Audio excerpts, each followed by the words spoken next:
Hello, hi, welcome back to the channel. It's me, it's Jim, it's Friday. We've got to the end of the week. It's another video, it's another side, the second side, part 2 of Record 2 by Iron Maiden. This is Killers, came out in 1981. We've listened to side 1 already. We're now going to finish up with side 2. This is the last album with Paul Di'Anno on vocals, and the first album with Adrian Smith on guitar, and the first album with Martin Birch on production. So two sort of quite seismic events make this a great album. It's the introduction of Adrian Smith, and it's also the introduction of Martin Birch on production. It's the last one with Paul Di'Anno. After this album, he gets sacked basically, and we all know what happens after there with Bruce Dickinson.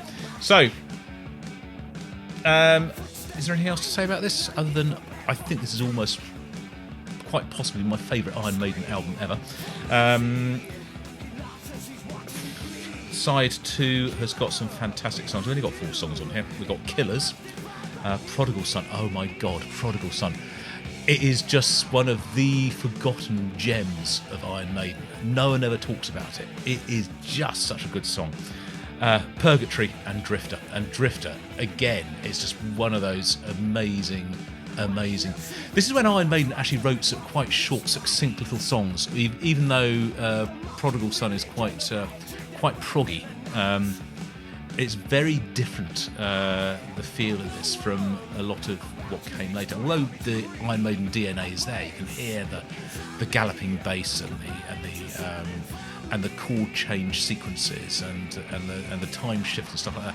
It's still a young band with no agenda, nothing to prove apart from they just want to play. You know, it's they're not dancing to anyone's tune. Is that the right thing to say? There is no expectation on them at this stage, and I think they are playing for the fun of playing. Right. Let's get on with it.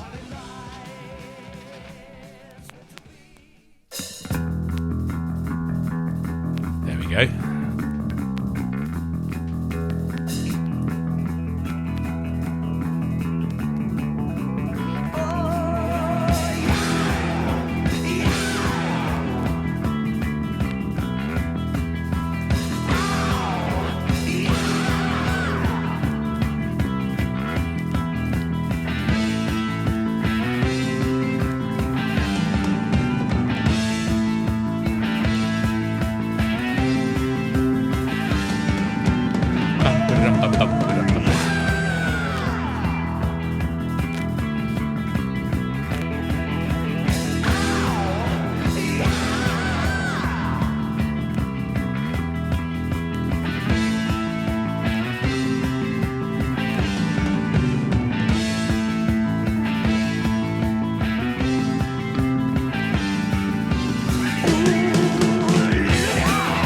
Love that guitar sound.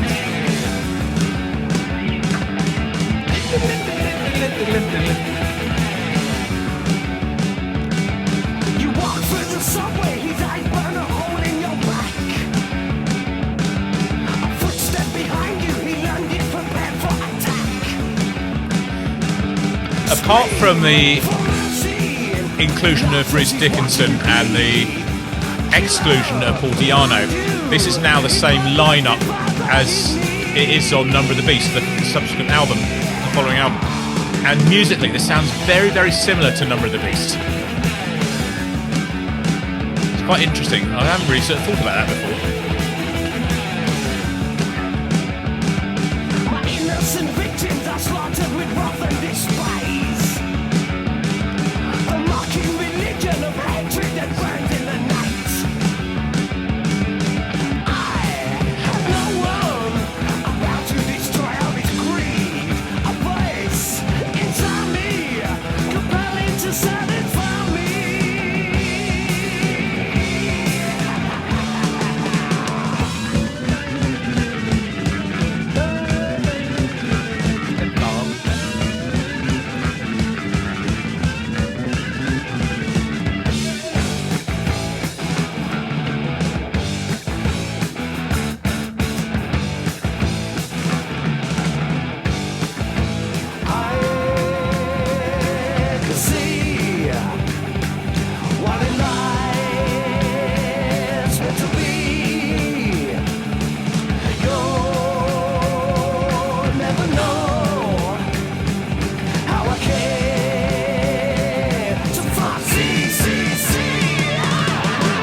remember to walk in the light.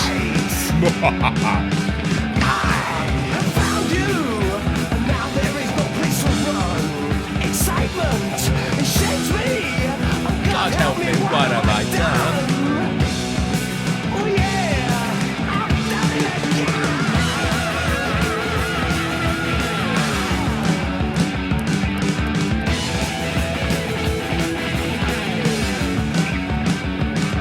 You walk through the subway, my eyes burn a hole in your back. A footstep behind you, he lunges, prepare for attack. Scream for mercy, he laughs as he's watching you bleed. Killer behind you, my bloodlust defies out my knees. Ooh, look out, I'm coming for you.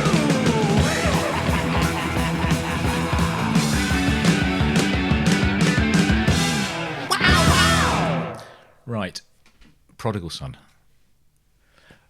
5 years ago, not exactly, I don't know the exact date, but around about 5 years ago, I did my first video featuring this song, and at the time I said my favourite Iron Maiden song of this era, and it still stands true today.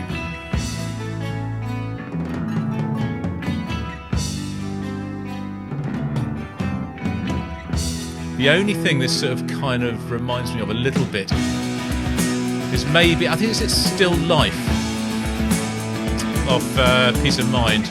It's got a similar sort of vibe to it.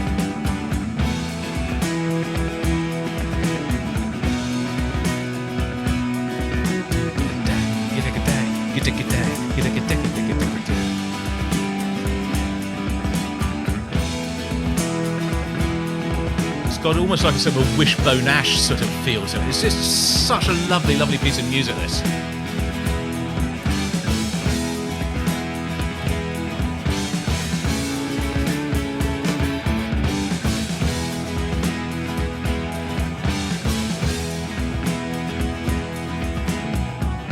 Listen to me longer, listen to what I've got to say.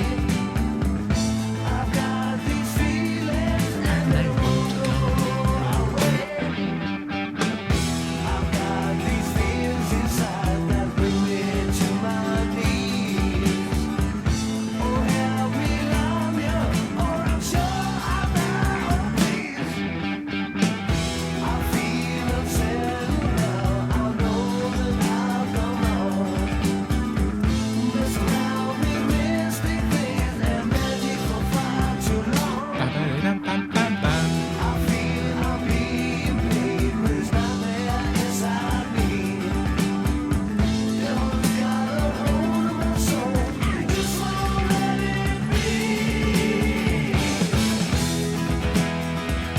I'm on my knees, oh help me please. I'm on my knees, help me please.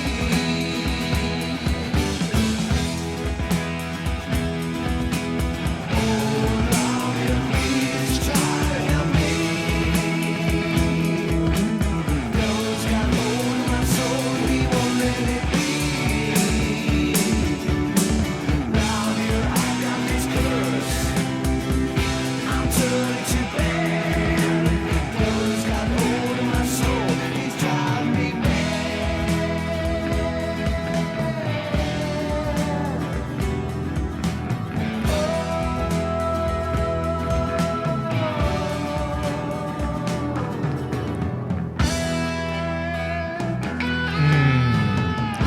Tasty.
transition back into the main part of the song is so well done.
I always think that little change there is a little bit awkward.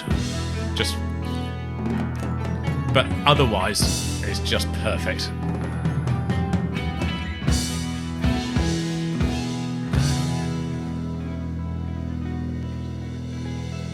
Oh, beautiful ending.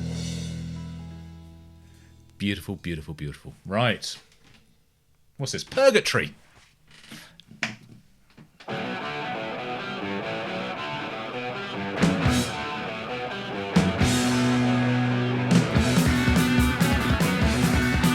Couldn't be anybody other than Iron Maiden, could it? That sound.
Love these little bits. So many little bits are really quirky. Take me away, so far away.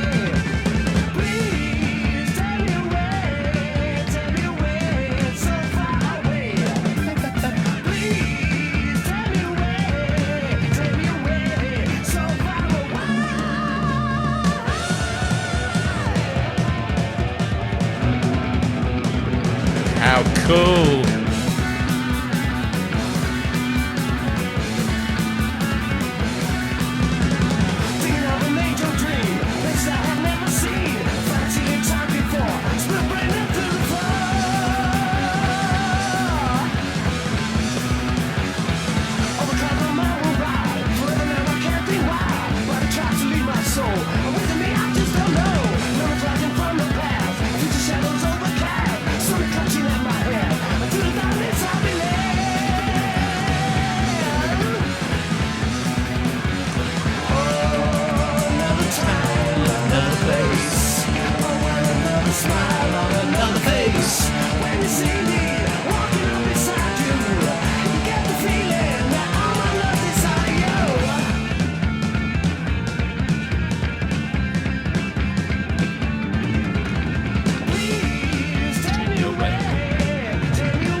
And we wrap up with Drifter. For a long, long time, this is my favourite ever Iron Maiden song.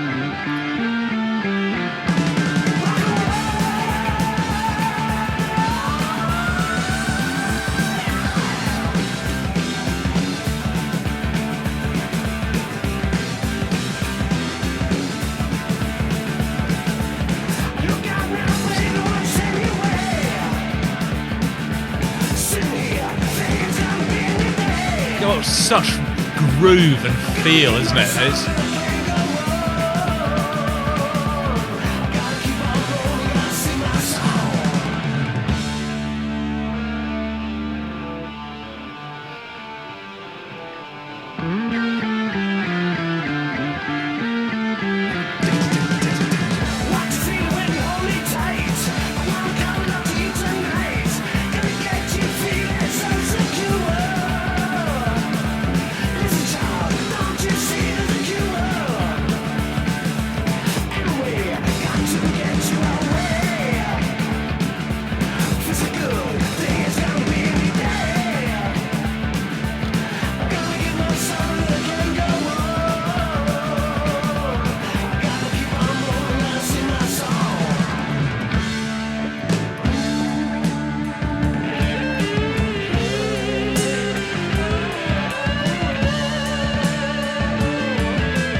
I must say this is no longer obviously my favourite Iron Maiden song, but it is still one of my absolute favourite guitar solos that they've done. It's just so good.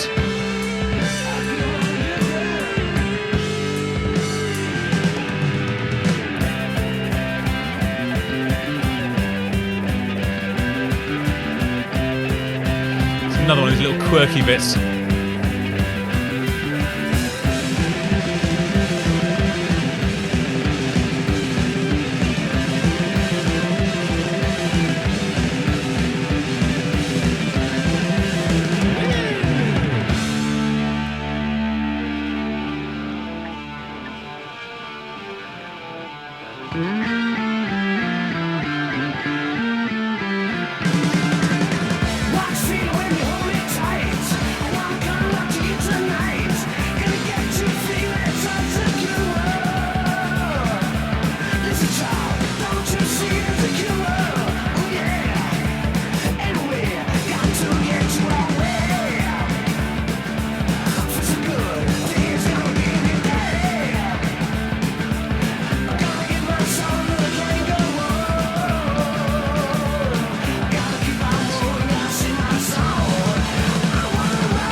This guitar solo now is just wicked.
Bass line, man.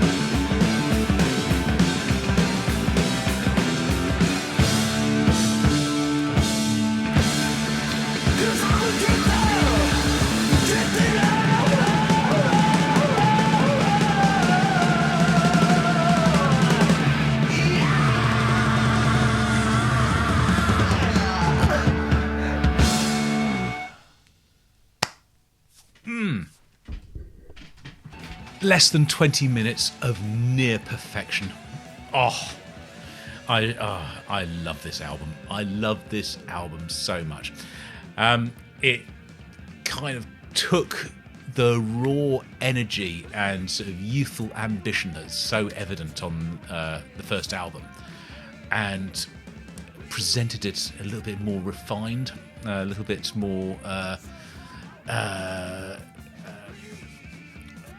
just a sort of a shinier impression of it. And obviously this is a blueprint, it's a springboard for what they then go on to do and become, and to evolve and grow into the incredible band that we know and love. 17 studio albums later and still going strong in 2023. I don't think Steve Harris could ever have predicted that when he formed this band on Christmas Day in 1975, that it would still be going as a strong going concern, bigger than it's ever been. 50 years later, almost. I mean, where are we? 2023, and it was formed. So 48 years since Iron Maiden was formed. That's not a normal thing for any band. And the only band I could possibly think of that might have a similar lifespan and popularity might be the Rolling Stones. I think AC/DC kind of limp on a bit, that they kind of haven't really done anything significant musically for a long time, and I know we all talk about Yes, and we talk about Pink Floyd, and we talk about Jethro Tull are still going, but there are bands, but they're Pink Floyd. I don't think that we're going to see anything else from them now, and I don't think that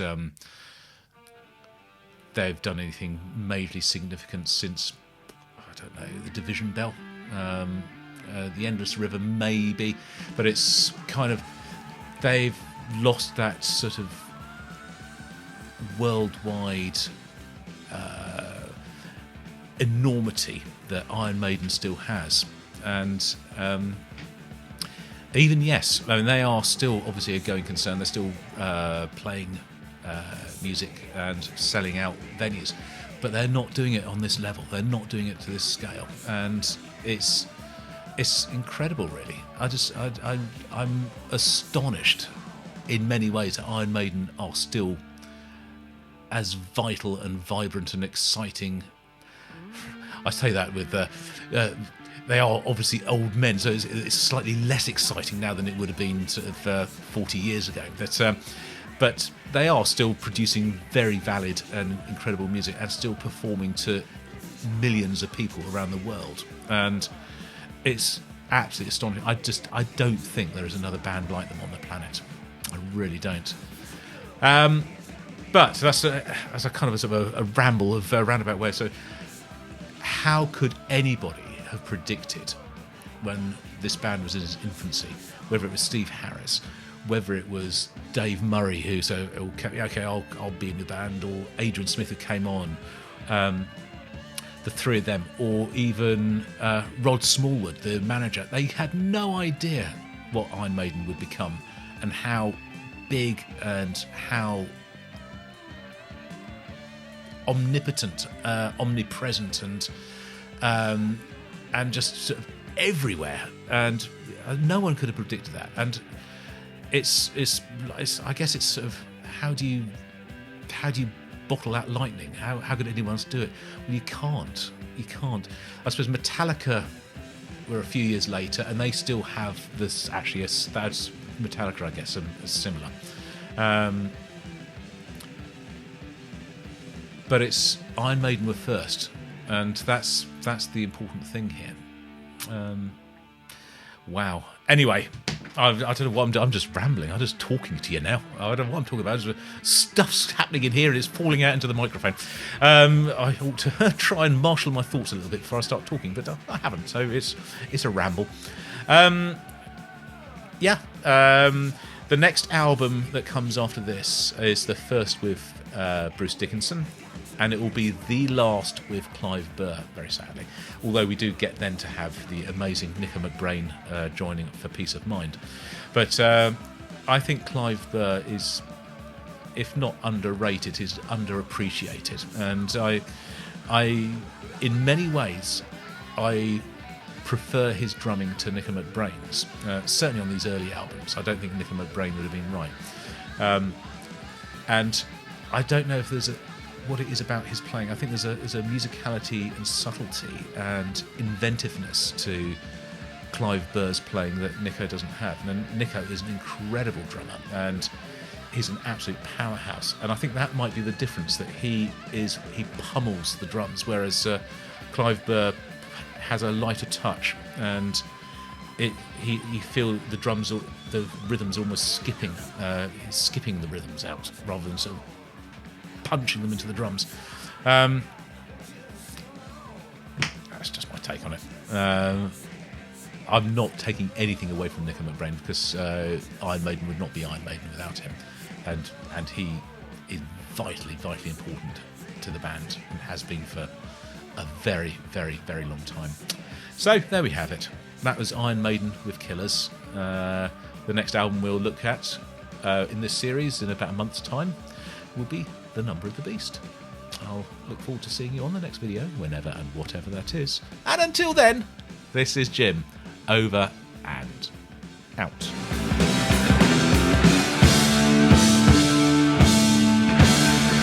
'Cause I'm a